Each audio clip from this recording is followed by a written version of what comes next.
बीड़ू एक गांव में रहता था और उससे जॉब के लिए रात को जाना पड़ता था।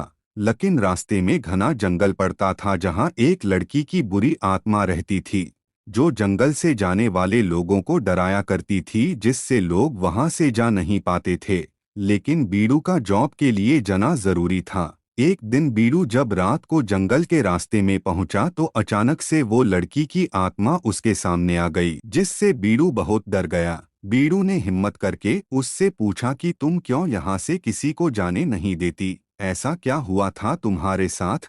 तो उसने बताया कि मैं भी पहले तुम्हारी तरह एक इंसान थी और मैं गांव में अपने मम्मी पापा के साथ रहती थी। एक दिन मैं और मेरे पिता जंगल से जा रहे थे और अचानक सामने से कुछ डाकू बंदूक लिए आ जाते हैं। उन्होंने मेरे पिता से सारा सामान छीन लिया और उनको मार डाला। तब मैंने उन डाकू को मारना चाहा तो उन्होंने मुझे भी बंदूक से मार दिया। उसके बाद अब तक मेरी आत्मा इस जंगल में भटक रही है और जब तक मैं उन डाकुओं से बदला नहीं ले लेती, मुझे मुक्ति नहीं मिलेगी और अब मैं तुम्हें भी मार डालूंगी। ये सुनकर बीड़ू बहुत डर गया। बुरी आत्मा ने उस पर अपनी शक्ति से प्रहार किया, लेकिन बीड़ू बच गया।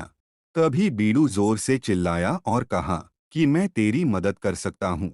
बीड़ू उसके बाद बुरी आत्मा के पास जाता है और कहता है कि मैं गांव से उन डाकुओं को यहाँ लाऊंगा, फिर तुम अपना बदला ले लेना। बुरी आत्मा कहती है, अगर तुम लौटकर नहीं आए तो क्या भरोसा मुझे? बीड़ू कहता है, अगर तुम्हें लगता है कि मैं नहीं आऊंगा तो मुझे अभी खा जाओ। बुरी आत्मा कुछ पल चुप रही, फिर उसकी आंखों में चमक आई। मैं तुम्हारी आंखों में सच्चाई देख सकती हूँ, मैं इंतजार करूंगी। बीड़ू गांव लौट आया और डाकुओं की तलाश शुरू की। दिन रात की मेहनत के बाद उसे वे पहाड़ियों के पीछे छिपे मिले। डाकू कहते हैं, लड़के यहाँ क्यों आया है? तेरी मौत तुझे यहाँ खींच लाई है। बीड़ू कहता है कि मैं तुम्हें एक मौका देने आया हूँ। कल रात सेठ गांव से बहुत सारा धन लेकर जंगल के रास्ते शहर जाएगा। तुम उसे लूट लेना और मुझे मेरा हिस्सा दे देना। लालच में आकर डाकू झांसे में आ गए। अगली रात घना अंधेरा था।